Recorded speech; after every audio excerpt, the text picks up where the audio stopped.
ফুলকপি দিয়ে আমরা মাছের রেসিপি তো খেয়েই থাকি, তাহলে আজকে আমি ডিম দিয়ে ফুলকপি দিয়ে একটা রেসিপি তৈরি করব। আশা করি তোমাদের ভালোই লাগবে। নমস্কার বন্ধুরা, ক্রেডিট কিচেন অ্যান্ড ব্লগে তোমাদেরকে স্বাগত জানিয়ে আমি আমার ভিডিওটা শুরু করতে চলেছি। দেখো, আমি এখানে কিছুটা ফুলকপি নিয়েছি, আলুটাকেও ডিমের সাথে সেদ্ধ করে নিয়েছি। এবার আমি দেখো একটা বাটি নিয়েছি, বাটির মধ্যে এবার আমি দেখো 1 চামচ গোটা জিরে,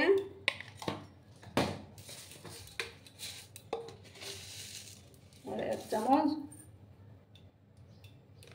জিরা দিয়ে দিলাম, গোটা জিরে। আর দেখো 4টা কাঁচা লঙ্কা, আর কিছুটা 10-12 কোয়া রসুন, আর 1 ইঞ্চি পরিমাণ আদার টুকরো দিয়ে দিলাম। এবার আমি এটার মধ্যে জল দিয়ে একটু ভিজিয়ে রাখবো, তারপরে এটার একটা স্মুথ পেস্ট আমি বানিয়ে নেব। এই যে ভিজিয়ে রেখে দিলাম আমি। এবার আমি গ্যাসটা প্রথমে অন করে দেব।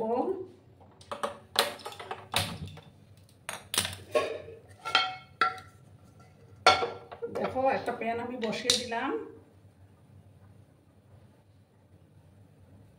প্যানটাকে প্রথমে ভালো করে আমি গরম করে নেব।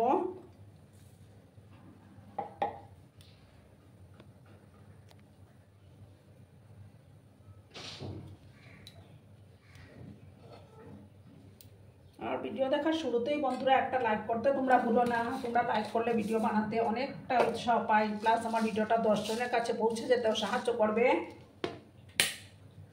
আর যেসব নতুন বন্ধুরা আজকে ফার্স্ট টাইম আমার চ্যানেলে ভিজিট করছো, তারা আমার চ্যানেলটিকে সাবস্ক্রাইব করে আমার পাশে থাকার অনুরোধ রইল।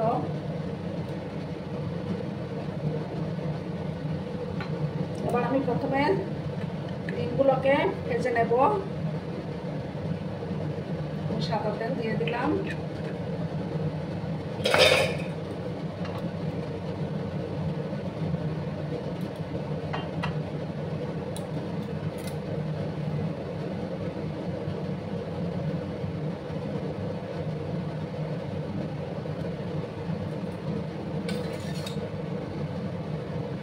তেলটা গরম হয়ে গেল আমার। এবার আমি ডিমগুলো দিয়ে দেব। একটু লবণ আমি অ্যাড করে দিচ্ছি আগে।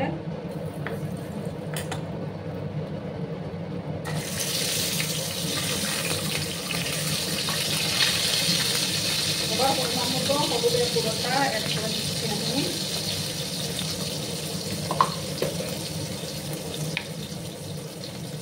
সামান্য একটু কাশ্মীরি লঙ্কার গুঁড়ো দিয়ে দিলাম। এবার ডিমগুলোকে, গ্যাসের আঁচটা কিন্তু কমানো আছে আমার, ডিমগুলোকে একটু হালকা ফ্রাই করে নেব।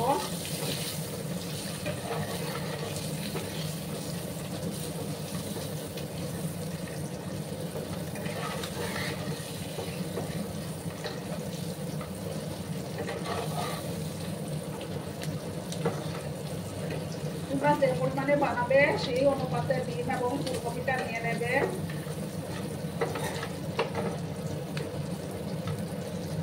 আর একটু সময় আমি ডিমগুলোকে ভেজে নেব। দেখো বন্ধুরা, এবার আমি ডিমগুলোকে তুলে নেব।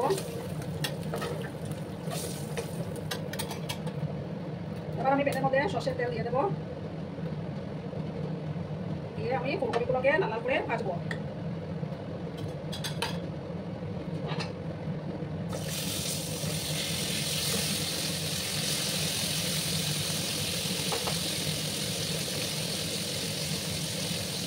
হলুদের গুঁড়ো মিক্স করে দিলাম।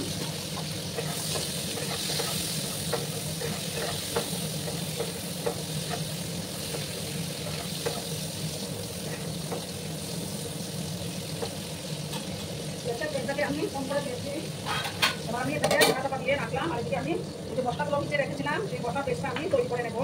একটা মিক্সির জারের মধ্যে দিয়ে ভালো করে একটা পেস্ট আমি বানিয়ে নেবো। আর এদিকে আমার ফুলকপিটা ফ্রাই হতে থাক। তো বন্ধুরা, এবার আমি ঢাকাটা সরিয়ে দিলাম। আর এদিকে আমার দেখো মশলার পেস্টটা আমি তৈরি করে নিয়েছি।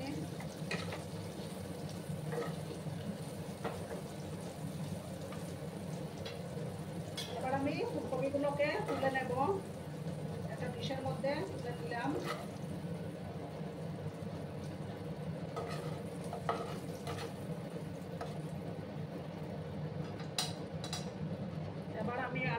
সর্ষের তেল দেব।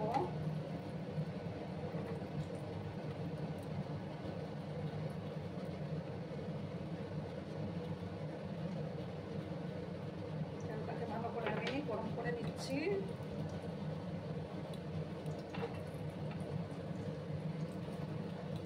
এবার দেখো দুটো শুকনো লঙ্কা দিলাম, একটা তেজপাতা দিলাম,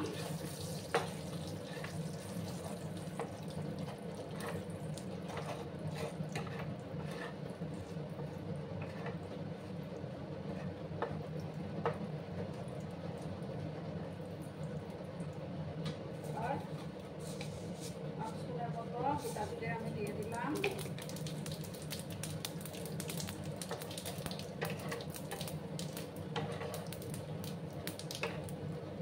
এবার দেখো এই যে মশলার পেস্টটা করে রেখেছিলাম আমি, সেই মশলার পেস্টটা আমি দিয়ে দেবো।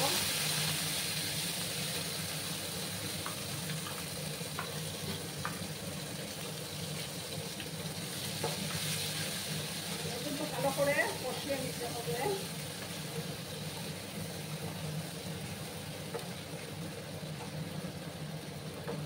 এবার আমি পরিমাণ মতো হলুদের গুঁড়োটাও অ্যাড করে দেবো।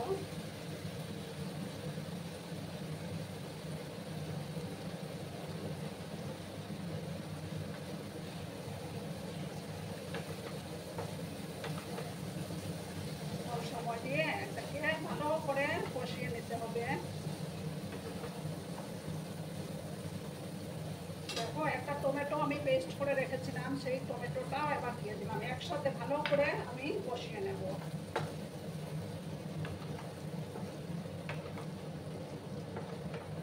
যতক্ষণ না কাঁচা গন্ধটা যাচ্ছে ভালো করে কিন্তু কষিয়ে নিতে হবে। আস্তে আস্তে তার থেকে তেলও ছেড়ে আসবে। দেখো 1 চামচ, ছোট চামচের 1 চামচ কাশ্মীরি লঙ্কার গুঁড়ো দিয়ে দিলাম।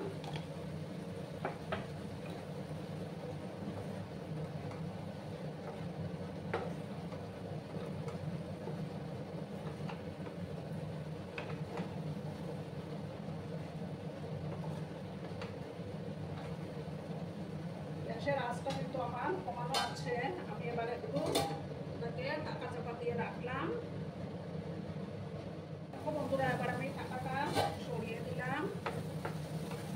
মশলাটা বসে গেছে আমার। এবার আমি ফুলকপি আর আলুগুলো দিয়ে দেব।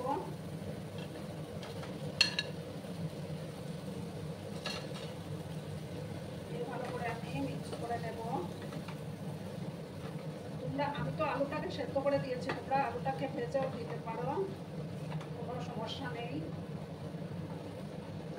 দেখো মশলাটার সাথে আমার ভালো করে আমি কষিয়ে নিচ্ছি।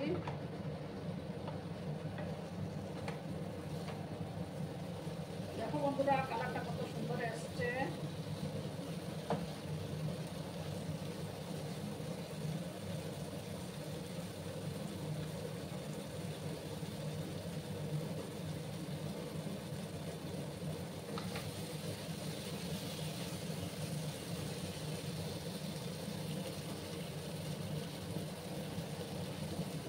এবার আমি এটার মধ্যে গরম জল দিয়ে দেব। খুব একটা জল আমি দেবো না।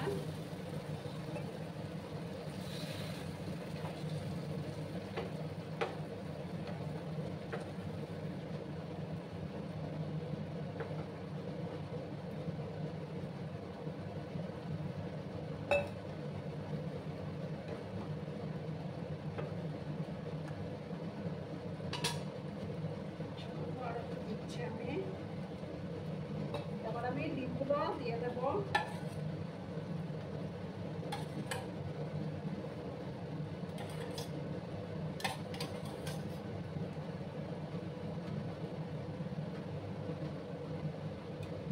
এবার আমি পরিমাণ মতো লবণটা অ্যাড করে দিচ্ছি।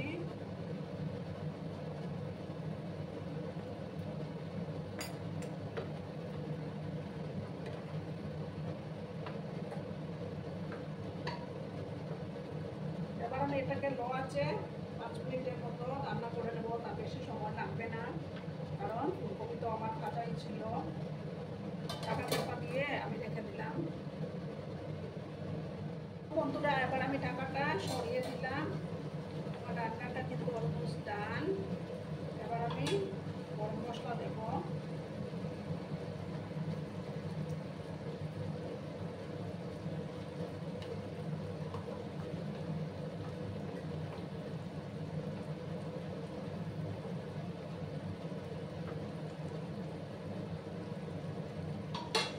দেখো কিছুটা ধনে পাতা কুচি আমি দিয়ে দিলাম।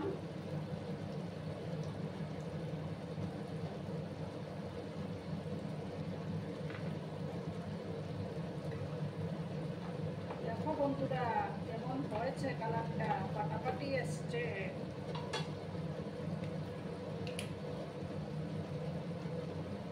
দেখো এক চামচ ঘি আমি অ্যাড করে দিলাম। খেতে তো হবে টেস্টি টেস্টি, আমি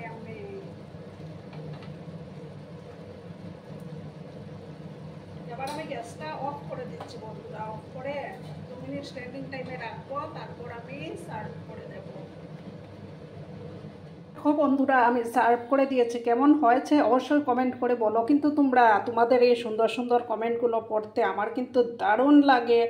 আর এতক্ষণ ধরে আমার ভিডিওটার সাথেও পাশে থেকে আমাকে এতটা ভালোবাসা দেওয়ার জন্য তোমাদেরকে আবারও জানাই অনেক অনেক ভালোবাসা এবং অনেক অনেক ধন্যবাদ। ততক্ষণে তোমরা সবাই খুব ভালো থেকো, সুস্থ থেকো, আনন্দে থেকো। আর আমার ভিডিওটার কোনো অংশেও যদি তোমাদের একটুও ভালো লাগে তাহলে তো অবশ্যই তোমাদের পরিবার পরিজনদের মাঝে শেয়ার করে দেওয়ার অনুরোধ রইল। ততক্ষণে ভালো থেকো, ধন্যবাদ।